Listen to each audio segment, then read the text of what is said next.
தாயின் சக்தி வாய்ந்த சத்திய வாக்கு இது. என் தங்கமே, என்ன நடக்க வேண்டும் என்று நேற்று இரவு நீ பிரார்த்தனை செய்தாயோ அது நடப்பதற்கான சூழல் உருவாகப் போகிறது. நீ எதை கண்டும் அஞ்சி ஒதுங்கி இருந்தாயோ அது முடிவுக்கு வந்துவிட்டது.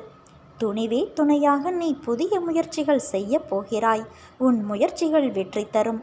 நீ இப்போது தொடங்கும் காரியங்களில் வெற்றியை முழுதாக அடுத்த 2 மாதங்களில் காணப்போகிறாய். உன் கடமைகளை நீ சரியாக செய்கிறாய்.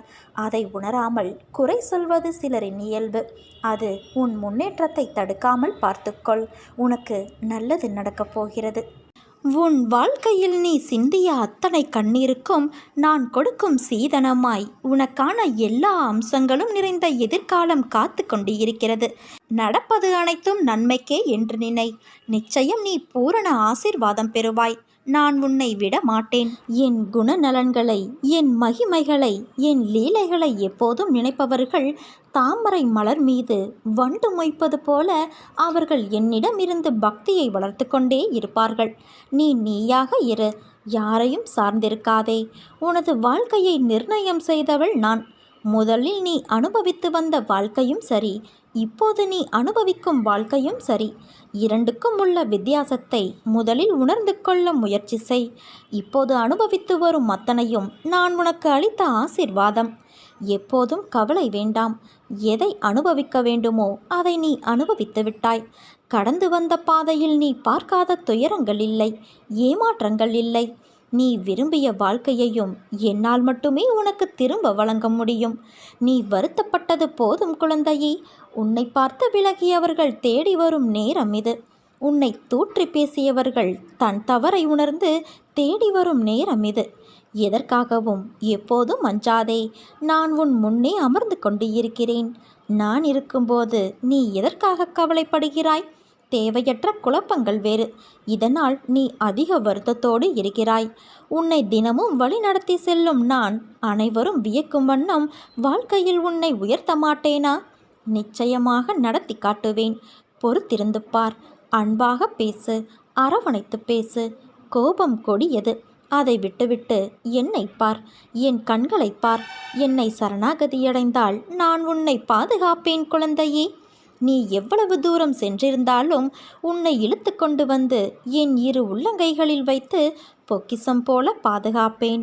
பிரச்சனைகளைக் கண்டு பயந்து பின் வாங்காதே. காற்றை எதிர்த்தே பட்டங்கள் மேலே செல்கின்றன. தோல்விகளால் அடிபட்டால் உடனே எழுந்துவிடு. இல்லையென்றால் இந்த உலகம் உன்னை புதைத்துவிடும். சோதிப்பது காலமாக இருந்தாலும் சாதிப்பது நீயாக இரு. தடைகள் பல வரலாம். தட்டி பறிக்க கூட்டமும் சில வரலாம். ஆனால் எதை கண்டும் அஞ்சாதே. துணிந்து நில். முன் வைத்த காலை நீ பின் வைக்கக்கூடாது. நீ எடுத்து வைக்கும் ஒவ்வொரு அடியும் வெற்றியின் படிகள்தான். வெற்றி என்பது உன்னை உலகிற்கு அறிமுகம் செய்வது. ஆனால் தோல்வி என்பது உன்னை உனக்கே அறிமுகம் செய்வது. தோல்வி உன்னை துரத்தினால் வெற்றியை நோக்கி நீ ஓடிக்கொண்டே இரு. உன் மதிப்பை முடிவு செய்ய வேண்டியது நீதான், உன்னை சுற்றி இருப்பவர்கள் அல்ல குழந்தையே.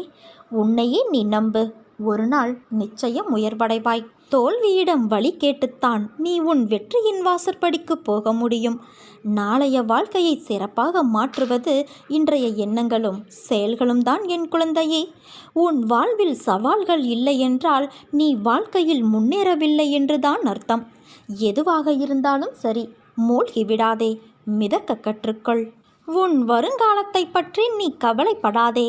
உன் நிகழ்காலத்தில் நல்லவிதமாக நீ செயல்பட்டால் உன் வருங்காலம் தன்னால் மலரும்.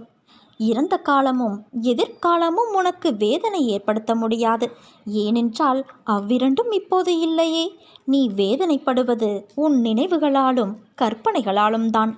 ஒரு மரத்தின் வலி, ஒரு விலங்கின் வலி, ஒரு மலையின் வலி, இந்த பிரபஞ்சத்தில் உள்ள அனைத்தின் வலியையும் உன் உடலின் வலி போல நீ உணர்ந்தால் இவ்வுலகில் உள்ள அனைத்தையும் நீ நலமாய் பார்த்து கொள்வாய். நீ செய்ய விரும்பும் விஷயத்திற்கு எல்லோருடைய சம்மதத்தையும் ஒருபோதும் பெற முடியாது. பெறவும் நீ முயற்சிக்காதே. அதனால் அதை பற்றி நீ கவலைப்படாதே குழந்தையே. வாழ்க்கை எல்லாவற்றிற்குமே ஒரு மாற்று வைத்துள்ளது. அது நமக்கு பிடித்திருக்கிறதா இல்லையா என்பதை பற்றியெல்லாம் அதற்கு கவலை இல்லை. சூழ்நிலைக்கு ஏற்ப நீ உன் மனதை திடப்படுத்த வேண்டும். 2 வார்த்தை பேச வேண்டிய இடத்தில் அதிகம் பேசுவது தவறு. ஆலோசனை கூறும்போது உன் கருத்தை பிறரிடம் கூறி சொல்வது தவறு. அதேபோல நேர்மையாக பயணித்து தோற்பதும், முடிந்தவரை போராடிய பின் தோற்பதும் வெற்றி பெற்றதற்கு சமம் என்று அர்த்தம் கொண்டு மீண்டும் மீண்டும் முயற்சி செய். உனக்கு வேண்டியதை பிறரிடம் இருந்து எதிர்பார்த்தால் அது எப்போதுமே கிடைக்காது. உனக்கு வேண்டியதை நீதான் முயற்சி செய்து அடைய வேண்டும். வெற்றியா தோல்வியா என்பதல்ல வாதம். ஆடுகளத்தில் நீ இருக்கிறாயா என்பதை மட்டும் அடிக்கடி உறுதிப்படுத்திக்கொள். உயிரை தொங்கும் மாங்காய்க்காக கல் உயர்த்தும் சிறுவனை கவனித்துப்பார். எரியும் கற்கள் தோல்வியை தழுவுகின்றன என்று கைவிட்டு போவது இல்லை. கடைசியில் ஒரு காயாவது அவன் கைகளில் விழும். அதுவரை அவன் களைப்படைவதில்லை, அவன் கரமும் மனமும். அதேபோல உன் தோல்விகளையே கற்களாக்கி கவனம் சிதறாமல் வெற்றி கனியை குறிப்பார்த்து எறிய கற்றுக்கொள். எத்தனை முறை கல்லெறியப்படுகிறது என்பதல்ல கணக்கு, கனி கைவசப்படுகிறதா என்பதில் இருக்க வேண்டும் உன் கவனம். வெற்றியை கொண்டாட எவராலும் முடியும். தோல்வியை ஏற்று துவளாது இருக்க ஒரு சிலரால் மட்டுமே முடியும். அந்த சிலரில் ஒருவனாக நீ இருந்தால் வெற்றி கோப்பை விரைவிலேயே உன் கையில் கிட்டும். வெற்றி முழக்கம் உன் வீட்டு வாசல் கதவை தட்டும். உன்னோடு உன் அன்னையான நான் இருக்கிறேன் என் குழந்தையே.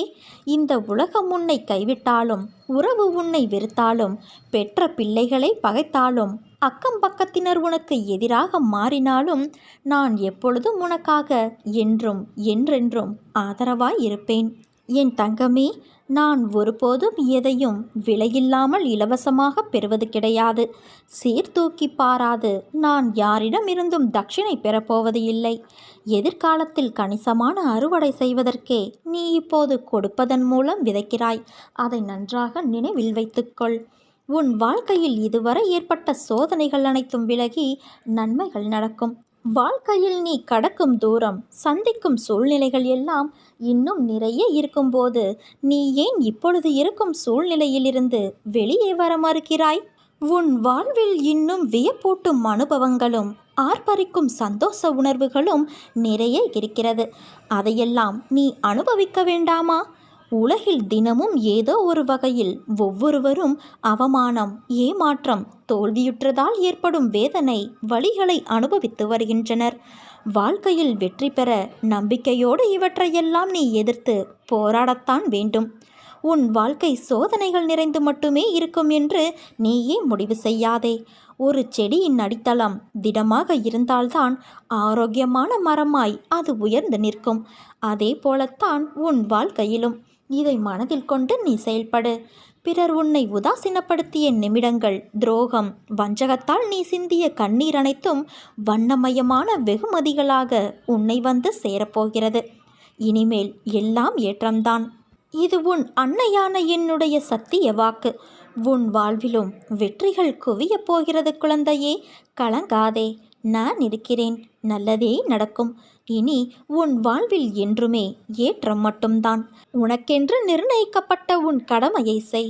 உன் உடல், வாக்கு, உயிர் முழுவதையும், எல்லாவற்றையும் வியாபித்து நிற்கும் தன்மையுடைய என்னிடம் அர்ப்பணம் செய்ய வேண்டும். என்னிடம் விசுவாசம் வைப்பது இப்போது உனக்கு மிகவும் அவசியமாகிறது என் குழந்தையே. உனது வைராக்கியத்தை நான் எத்தனை முறை சோதித்து பார்த்தாலும் நீ என் கரத்தை விடுவதாக இல்லை. எந்த நிலையிலும் விடுவதாக இல்லை. பிறகு நான் உன்னை எப்படி மறப்பேன் சொல்? உனக்கான நியாயத்தை நான் செய்ய மாட்டேனா? நிச்சயம் உனக்கான நியாயத்தை நான் வழங்குவேன். ஆகாயமே இடிந்து உன் தலைமேல் விழும்படியாக ஏதாவது பெரிய தீமை வந்தாலும் அப்போதும் உன் அன்னையான நான் உன்னை கைவிட மாட்டேன். நிச்சயம் உன்னை காப்பாற்றி விடுவேன் என் குழந்தையே. எவ்வளவு பெரிய பிரச்சனையாக இருந்தாலும் நீ நம்பும் உன் அன்னையான நான் காப்பாற்றி விடுவேன் என்ற நம்பிக்கையோடு நீ கடந்து செல். உன் நம்பிக்கை உன்னை நிச்சயம் காக்கும். நீ நம்பிக்கையோடு இரு, நல்லதே நடக்கும். இது உன் வராகி தாயான என்னுடைய சத்திய வாக்கு.